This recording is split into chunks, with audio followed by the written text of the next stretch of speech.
parole de Dieu. Et c'est un privilège pour moi ce matin d'être ici dans ce jour de baptême, une journée bien spéciale, où il y a deux jeunes hommes, puis j'ai mis ça à l'écran, Gabriel et Jeffrey, dans un sens, ont rencontré Dieu, et aujourd'hui, ils veulent le partager avec tout le monde. Et vous savez, la parole de Dieu, la Bible, est remplie de gens qui ont rencontré Dieu. Et ce matin, j'aimerais vous inviter à tourner dans un passage des Saintes Écritures, dans le livre d'Ésaïe, chapitre 6. Ceux qui connaissent un peu le texte vont dire « Oh, mais il me semble qu'on vient juste de chanter ça. » Et oui, c'était un petit peu organisé avec le gars des vues. J'ai demandé à Marc-André, est-ce que vous connaissez ce chant? Et il m'a dit oui. Donc, on l'a mis là ensemble. Et j'aimerais vous inviter à tourner dans Ésaïe 6, un texte qui, pour moi, est très cher. J'aime beaucoup ce passage-là. Et cet hiver, j'ai eu la chance d'entendre un message d'1 heure sur le sujet. J'étais assis à côté de mon bon ami, Pierre Munger. Vous devez le connaître, hein? J'ai regardé Pierre, j'ai dit, ça, il faut que je le refasse. Je l'ai refait un, puis je l'ai prêché à mon église. Puis dans le milieu du message, je me suis aperçu que je ne finirais jamais. Donc, ça a fini en 2 messages. Donc là, il faut que je fasse 2 messages de 45 minutes en 15. Mais non, on va juste le survoler. Si le Seigneur le permet, on reviendra en parler. Donc, l'année de la mort du roi Osias, j'ai vu le Seigneur. C'est Adonai en hébreu, ça veut dire Seigneur. Donc, on a le prophète Ésaïe qui rencontre Dieu. Comment que ça se passe? Mais j'ai vu le Seigneur assis sur un trône très élevé. Le bord inférieur de son vêtement remplissait le temple. En passant, si vous avez un peu d'imagination, c'est le temps de mettre, comme on dirait en bon québécois, la switch à on, OK? Essayez de vous imaginer la scène, ça va vous aider. Des séraphins, ça c'est des anges, se tenaient au-dessus de lui, du Seigneur. Ils avaient chacun 6 ailes, 2 dont ils se couvraient le visage, 2 dont ils se couvraient les pieds et 2 dont ils se servaient pour voler.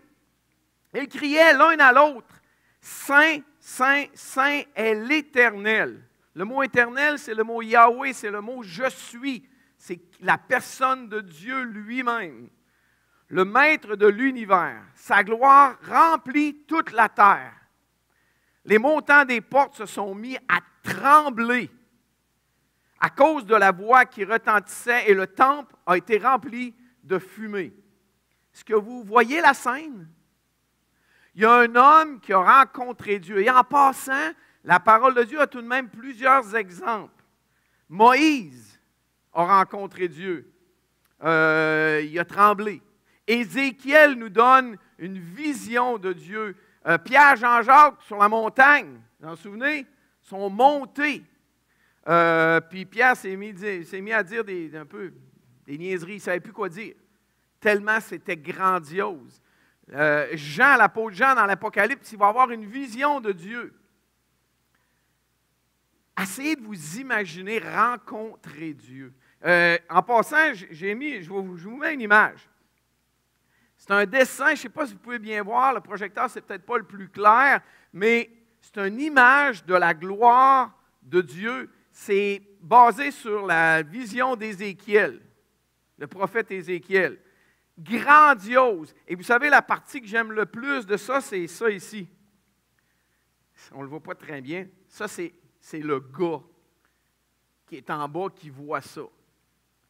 Qui voit la grandeur de Dieu. Dieu qui est assis sur un trône et l'arc-en-ciel. Merci, très bonne idée. Les séraphins, il y a des roues avec des yeux, etc. C'est grandiose. On a un homme qui voit Dieu, qui rencontre Dieu. Et il n'y a pas personne qui, dans la parole de Dieu, a rencontré Dieu et a dit « Wow, c'est cool! » Non. Quand les gens rencontrent Dieu, là, c'est tout à fait différent. La réaction est tout à fait différente. Ici, aujourd'hui, on a Gabriel, on a Jeffrey qui ont rencontré Dieu. Je ne vous dis pas qu'ils ont eu ça comme vision, OK? Puis je ne pense pas que Dieu nous demande de chercher une telle vision. Mais le Dieu qu'ils ont rencontré, c'est lui. Le Dieu qu'on peut rencontrer, puis je ne sais pas où vous en êtes, chers amis, aujourd'hui, peut-être que vous n'avez jamais eu cette expérience-là de Dieu. Il y a des gens qui disent, ouais, un jour, mais que je rencontre Dieu, je m'arrangerai bien avec. Peut-être que vous avez déjà pensé ça. Peut-être qu'actuellement, vous pensez ça. Mais ça ne va pas se passer comme ça. Vous allez être face à un Dieu 3 fois saint. On l'a chanté, hein? Saint, saint, saint est l'Éternel des armées. Toute la terre est remplie de sa gloire. Puis ce qu'on voit sur la terre, c'est tout de même petit. Et lorsqu'on a des hommes qui ont vu la gloire de Dieu, bien, la réaction était assez simple au verset 5. Ésaïe a dit, « Malheur à moi, je suis perdu. Je suis un homme aux lèvres impures, j'habite au milieu d'un peuple aux lèvres impures, et mes yeux ont vu le roi, le maître de l'univers. » La réaction d'Ésaïe, c'est quoi? Je suis faite. Je vais mourir. Les parents de Gédéon, quand ils ont vu l'ange de l'Éternel, on va mourir, c'est fini. Quand les gens voient une représentation de Dieu, quand ils rencontrent vraiment Dieu, c'est le genre de réaction. Pourquoi? Parce que nous sommes tellement petits. Je vous l'ai dit, là, ça c'est nous autres. Puis en passant, c'est probablement un peu trop gros. Faire une rencontre personnelle avec Dieu, et c'est que je ne connais pas Jeffrey ni Gabriel, mais c'est ce qu'ils ont expérimenté. Ils ont rencontré le Dieu 3 fois saint. Ils ont réalisé qu'ils étaient perdus parce qu'ils sont pécheurs. Ils ont les lèvres impures. Ils habitent au milieu d'un peuple dont les lèvres impures. J'ai-tu besoin de vous faire un dessin? Vous avez qu'aller vous promener en ville, vous allez entendre les gens blasphémer le nom de Dieu constamment. Puis ils ont réalisé leur état devant Dieu. Et lorsqu'on fait ça, ben, j'ai mis une autre image, celle-là plus probablement tirée d'Ésaïe, mais c'est ça, tombe à genoux. Quoi faire au milieu de la présence divine de Dieu? Je ne sais pas si vous avez remarqué, là, mais les séraphins, c'est des anges qui ont accès à Dieu. Qu'est-ce qu'ils font? Ils se couvrent le visage. Ils se couvrent les pieds. Parce qu'ils ne se trouvent pas dignes d'être dans la présence de ce Dieu 3 fois saint, de ce Dieu extraordinaire, de ce Dieu grandiose. Et ce matin, mon but, ce n'est pas de faire peur à personne, c'est de réaliser qu'on n'est pas digne, on n'a pas accès à ce Dieu-là par nos propres moyens. Et Ésaïe l'avait clairement expérimenté, mais heureusement, le texte ne s'arrête pas là. Et on va continuer la lecture du texte à partir du verset 6. Et moi, j'aime ça, les cependant, ou les mais, ou les alors. Il y a quelque chose qui change. Au verset 6, c'est écrit « Cependant, l'un des séraphins a volé vers moi, tenant une braise qu'il avait prise sur l'autel à l'aide de pincettes. » L'autel, c'est là où on offrait les sacrifices. Il a touché ma bouche avec elle et a dit « Puisque ceci a touché tes lèvres, ta faute est enlevée et ton péché est expié. » Qu'est-ce qu'Ésaïe a fait pour mériter ça? Je l'ai entendu, absolument rien. Ésaïe n'a rien fait de spécial pour mériter ça. Sinon qu'il a réalisé son état de pécheur, sinon qu'il a réalisé qu'il était coupable, qu'il était indigne d'être dans la présence de ce Dieu 3 fois saint, de ce Dieu parfait, grandiose.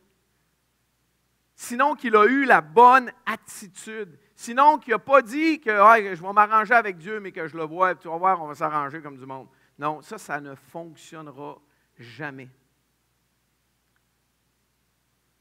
Ésaïe a pu bénéficier d'une faute enlevée, d'un péché expié, d'un péché qui est couvert, un péché qui est soustrait à la vue de Dieu. Et c'est ce qu'on peut bénéficier aujourd'hui en tant qu'être humain. C'est ce que Jeffrey et Gabriel ont réalisé, que leur faute, leur péché était couvert par une personne qui s'appelle Jésus-Christ lui-même. Puis en passant, probablement que c'est exactement Jésus que Ésaïe a vu dans ce passage-là. Le créateur de l'univers, celui que toute la terre, sa gloire est remplie de qui il est. En fait, c'est lui le créateur de l'univers, le créateur de la terre, le créateur de vos êtres, qui décide qu'est-ce qui va en être avec vos êtres. Et donc, le texte que je veux vous emmener continue, et je trouve que c'est très à propos pour un baptême. Parce que si vous vivez une telle chose, vous réalisez que Dieu est présent, comme Jeffrey et Gabriel ont fait. Si vous réalisez la présence de Dieu dans votre vie, tôt ou tard, vous allez réaliser ça, que tu es coupable, tu es indigne d'être dans la présence de ce Dieu incroyable-là. Et si tu réalises qu'est-ce que ce Dieu-là a fait pour que tes péchés soient enlevés par la personne de Jésus-Christ, en passant, on en a plein de signes aujourd'hui. Il y a des croix partout, dans à peu près toutes les villes au Québec. Il me semble qu'il y en a une juste l'autre bord du Saguenay, ici, là, qui nous rappelle l'œuvre de Jésus-Christ. Probablement que plusieurs d'entre vous en ont une dans une boucle d'oreille, sur une bague, dans un pendentif. Aujourd'hui même, que ça nous rappelle l'œuvre de Jésus-Christ à la croix. Si vous réalisez tout ce qu'il a fait, mais ça va très, très bien avec le dernier verset que je voulais lire pour vous aujourd'hui. Le texte continue en disant « J'ai entendu le Seigneur ». Là, c'est Isaïe qui parle, qui dit « J'ai entendu le Seigneur dire « Qui vais-je envoyer et qui va marcher pour nous? » En passant, ce n'est pas dirigé à Isaïe, cette question-là. C'est dirigé à tout le monde. C'est dirigé... c'est Dieu qui parle, qui est au ciel. Qui va envoyer? Qui vais-je envoyer? Qui va marcher pour nous? Mais Gabriel et Jeffrey, dans un sens aujourd'hui, ont réalisé ça, puis ils sont prêts à dire comme, on ne le voit pas, là, il est écrit juste là, sur la ligne, ça dit « Me voici, envoie-moi ». C'est la réponse logique lorsqu'on découvre, on réalise la présence de Dieu, on réalise notre indignitude, c'est probablement pas un bon mot français, là, mais vous comprenez ce que je veux dire. Comment on est indigne d'être dans la présence de Dieu. Quand on réalise que Dieu nous a pardonné et nous accepte dans sa présence, avec lui, et a effacé nos péchés. Ta faute est enlevée, ton péché est expié. Puis là, ça ne dit pas, si tu n'en as pas fait plus que tant. Là. Non. Ta faute est enlevée, ton péché est expié. C'est quoi la réaction qu'on devrait avoir? Seigneur, me voici, envoie-moi. Ma réaction, ça devrait de jamais avoir honte de la personne de Jésus-Christ. De toujours être prêt à dire, j'appartiens à Jésus-Christ. Et Gabriel et Jeffrey, aujourd'hui, en passant par les eaux du baptême, c'est ce qu'ils veulent vous dire. C'est ce qu'ils veulent dire à tout le monde. Et c'est ce qu'ils veulent dire à leurs amis qui sont là, puis ceux qui ne sont peut-être même pas là. J'appartiens à Jésus-Christ. J'ai rencontré Dieu, je me suis réalisé tellement loin, tellement indigne de sa présence, mais il a tout fait pour moi au travers de la personne de Jésus-Christ. Me voici, envoie-moi. Il y en a un des deux, je ne sais plus lequel, va être une lumière au Saguenay, l'autre va être une lumière aux États-Unis. Puis on est tous appelés à être une lumière dans le coin de pays où ce qu'on va être. Donc, que le Seigneur bénisse sa parole et qu'on puisse réaliser la grandeur de la personne de Dieu, notre indignitude, puis qu'est-ce que Dieu a fait pour nous et être prêt à foncer pour lui. Amen. Seigneur, merci pour ta parole. Merci d'avoir jugé bon de nous laisser cette vision du prophète Ésaïe qui t'a rencontré. Et aide-nous à toujours avoir la bonne attitude, à toujours réaliser que c'est un privilège immense d'avoir accès à toi par le sacrifice de Jésus-Christ. Seigneur, merci pour ta parole et aide-nous maintenant à être des envoyés de toi. Aide-nous à toujours aller pour parler pour toi. Aide Jeffrey, Gabriel à être des lumières qui vont briller fort pour toi. On te le prie au nom de Jésus-Christ. Amen.